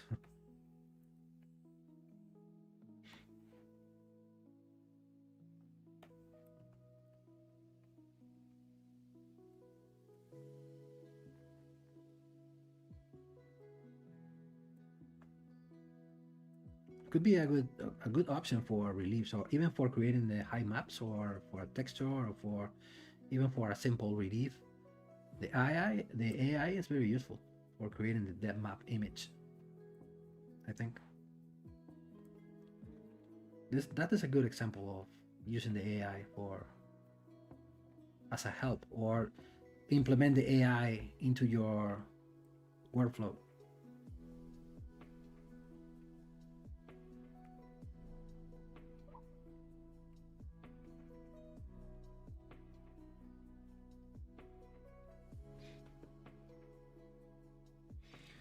What I do not like about the AI is that you have no actual control over the output and making changes for the client. Yeah,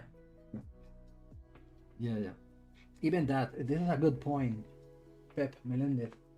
When, for example, when a client is requesting to you changes, or you need to update the model, or you need to improve a part of the model, so it is not so handy using the AI, because most of the time you need to start over, creating a new model or a new prompt or whatever, and it's not very flexible. But the good thing about the AI is that you don't need to do anything. You're just waiting for the AI results. Maybe if the client is agree about waiting to the AI result, maybe it's not going to be a problem for making changes. But I don't know.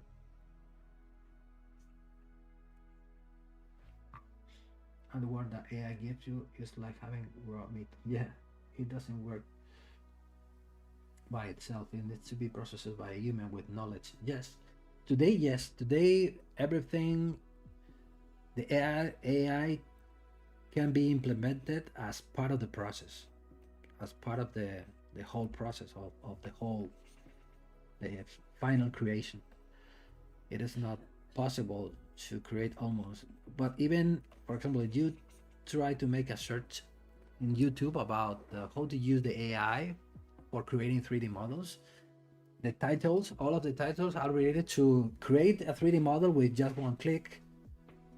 You don't need to model anything. The AI will make it for you and stuff like that. And I think, my opinion today is not true, and even is far away from the real truth.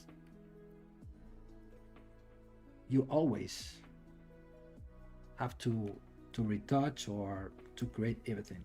Something, even, for example, something as simple as making the mess ready for being printed, because maybe the mess can have a lot of issues and a lot of problems on the 3D printer.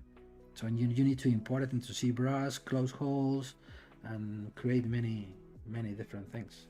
So the human touch is still necessary. But I hate the people who are using titles like that. So you don't need to model. You can create this with one click and stuff like that.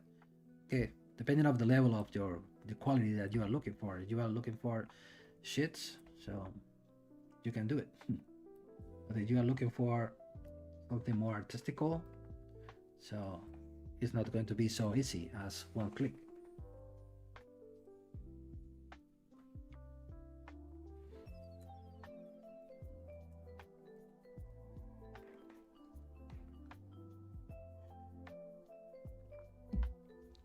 Okay, let's save this. Okay, let me adjust this before saving, because I forgot the perspective of the eye.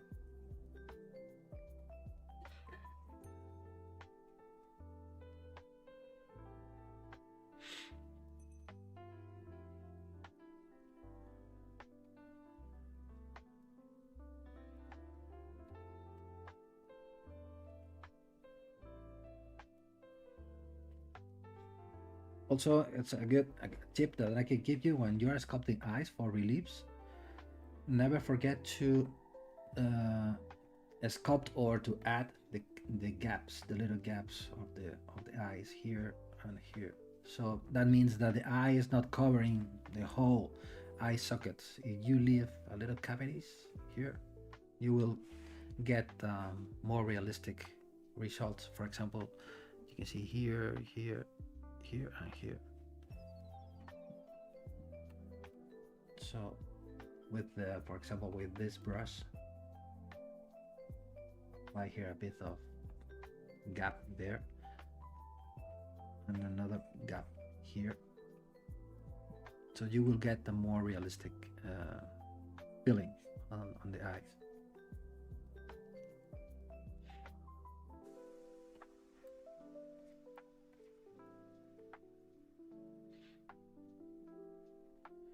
Okay, let's go with the lips. So for example, I'm going to use insert primitives. I'm gonna grab a cylinder. Let's put one here. Split mask points. I don't want to use dynamis. Let's groups by normals. Let's Control Shift and tap on this surface and delete hidden. I am going to use one single face mesh or start creating the lips. So let's try to change the shape, matching, for example, this one, like this.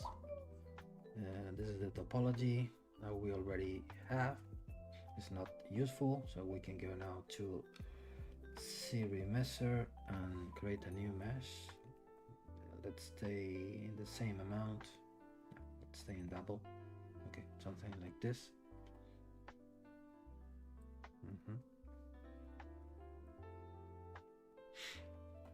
And let's push this back. We can change more or less this perspective. Something more like this.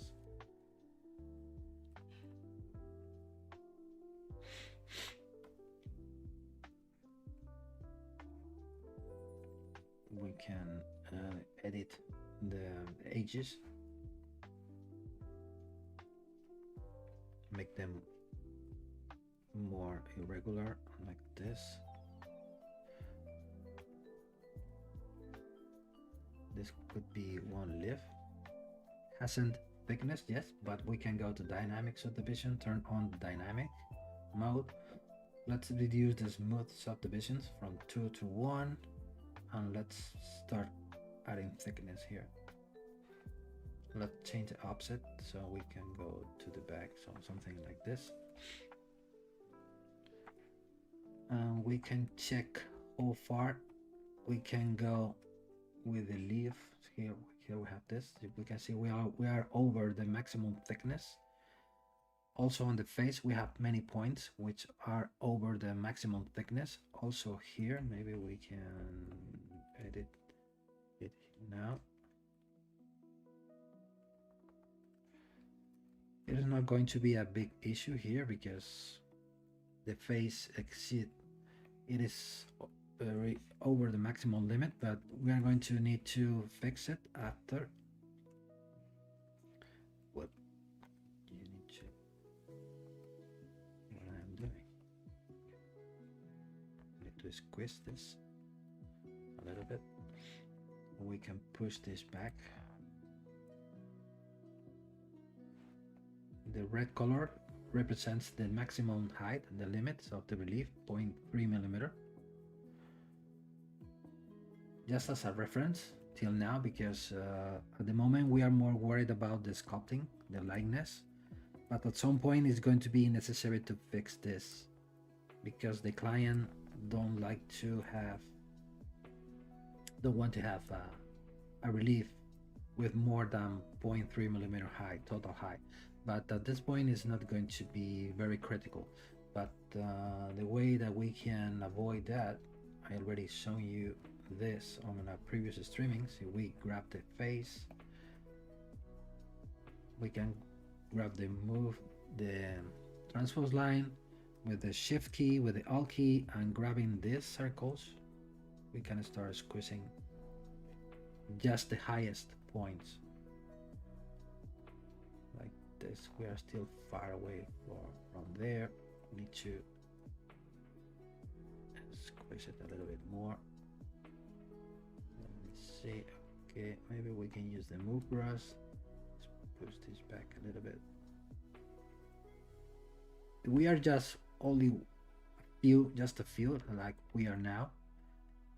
It's not going to be problematic because at the end of the process I will show you how to fix this, but at this point it's going to be enough, good enough, at the point that we are where we still need to sculpt much more details. I think maybe we are talking about the face. Maybe we can say that we are about the 60% or 70% of the job already made, but we are still a bit far away from the final sculpting of the face. So let me start pushing this back, and then start placing the lips. So we can go with a gizmo, control drag. We can start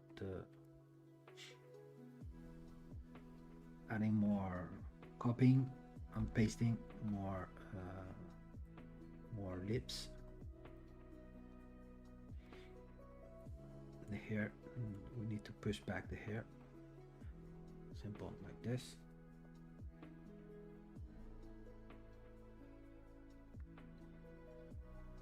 And let's go with more lips. For example, control drag for this one. What time is it? Okay, we are 5 minutes to finish.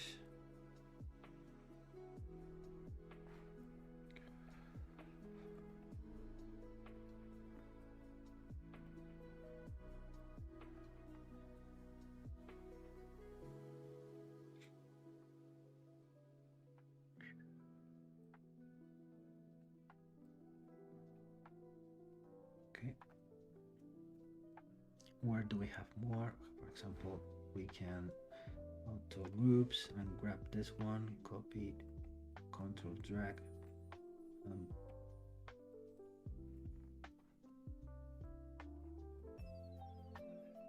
create here the new one,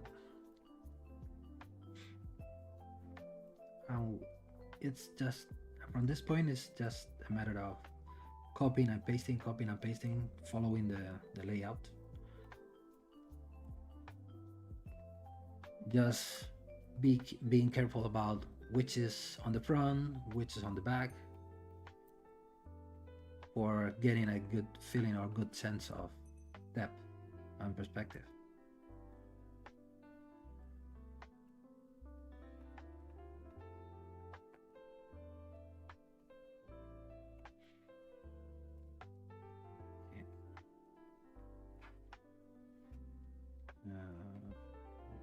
This one, control drag. We need another one where here.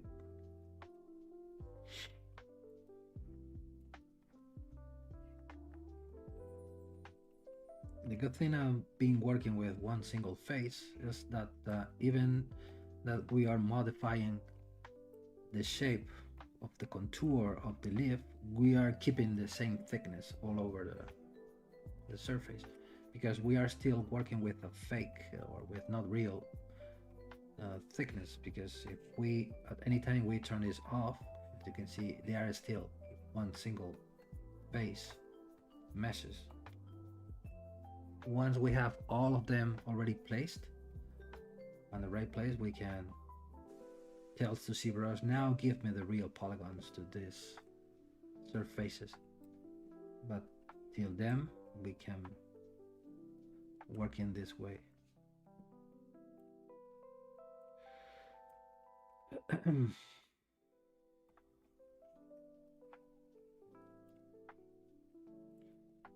to squeeze this.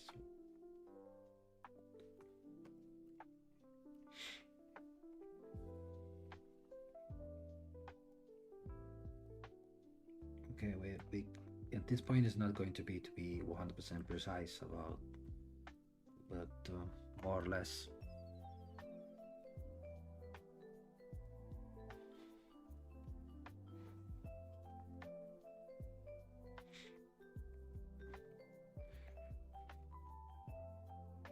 What? Now here we have another one.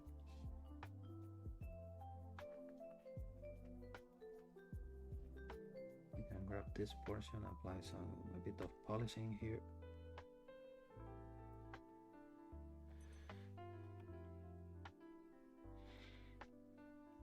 Okay, you can use the same brush as before, this one, for covering this gap. Okay, we are gonna go till here, to split mask points.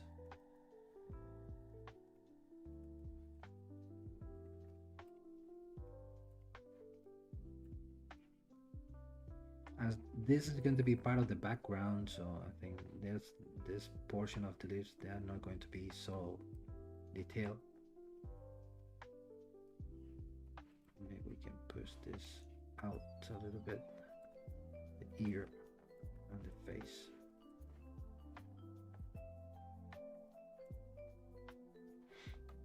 And maybe need to make it thicker. Push this back. This.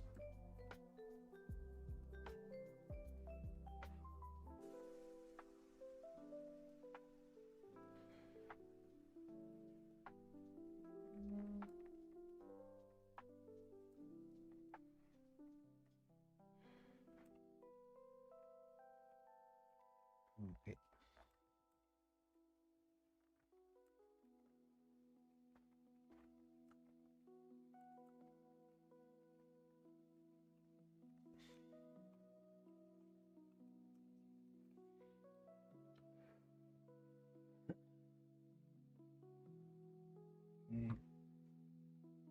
No more questions. Okay, so let's keep making lips. For example, we can grab this one, make a copy, duplicate, and put it in place.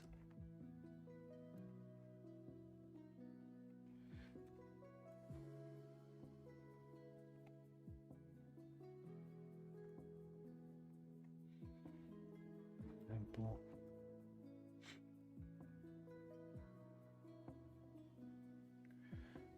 Like this.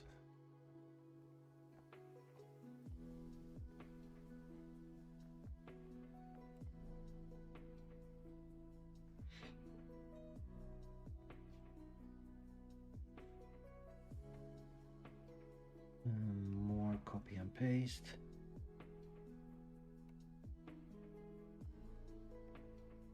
Well, okay, the right,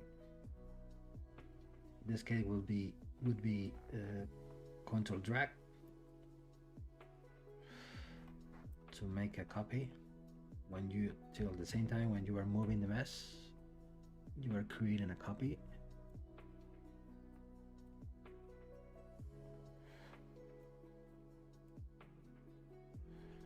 Like this.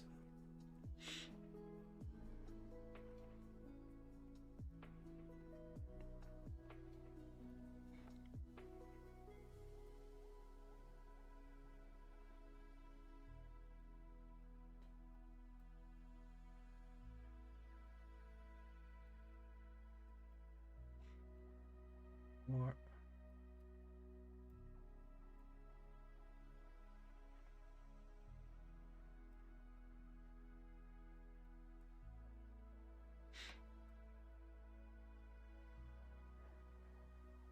This, let me grab this one. This one. Put it here.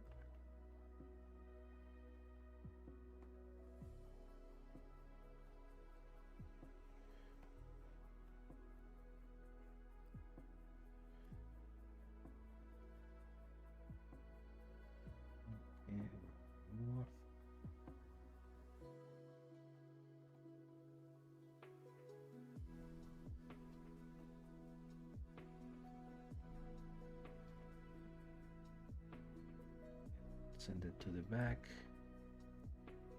bring it to the front. So just we need to be playing with the depth, which one is on top, which one is behind.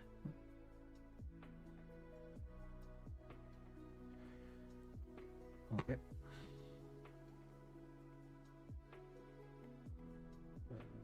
This one is composed by two. Okay. This one I need to copy and send it to the back.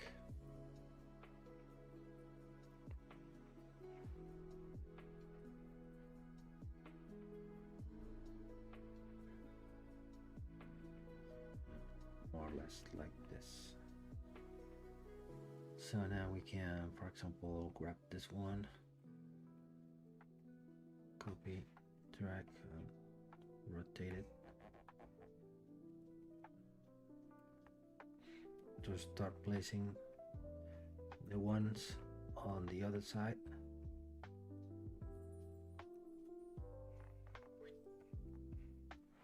So, this.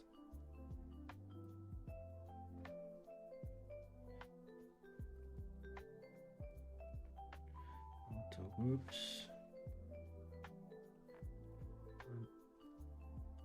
Something like this.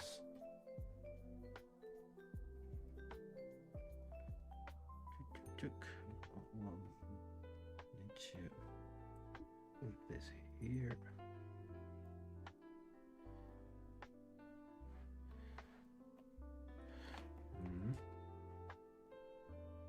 Okay. This one is on top, and this one is behind.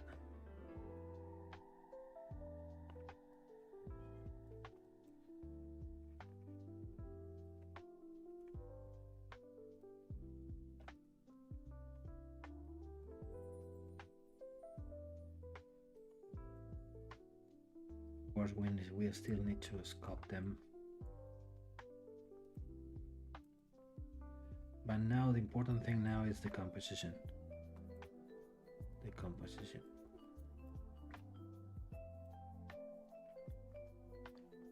After we will be worried about the details and the forms and so on. Two groups. Grab this one. Also, we can change the topology. Let's see. We tell to ZBrush now, give me more polygons. Okay, this works better now. So we can save this. Okay, let's save this. Why many artists don't like working on likeness? Yeah, likeness is very tricky work. It's you need to put a lot of effort for creating a good likeness. I don't consider myself good at likeness. This is one thing that I always need to be always fighting with against me. but I'm not scared about the commissions, about the likeness, but I have them respect, because you need to work a lot, and you need to train your eyes and the perception of the forms a lot, and in some cases it's very difficult, depending on the people, of the guy, of the person, of the animal, and sometimes it becomes a very tough work to do. But it's very challenging. Maybe it's the reason why I'm still making likeness, like commissions, because it's very challenging. That could be the only positive the only positive thing about likeness. Okay, so maybe we can leave it here, and we can be fighting with the likeness next day. But I'm happy enough at this point with the likeness we get. let's add this latest leaf, for example, the one that we have here, and we are done. So as we were talking about at the beginning of the streaming, we will be here next year in 2026, hopefully in January, I suppose. And I wish you, to all of you, a happy new year, happy Christmas, and all of that stuff. And for being as happiest as possible with your family. And we will be here next year giving to you more ZBrush and jewelry.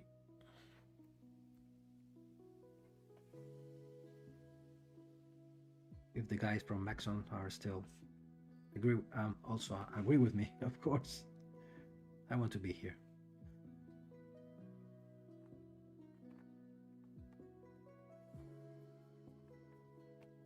Okay.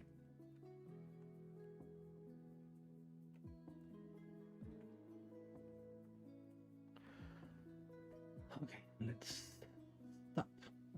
Save and stop.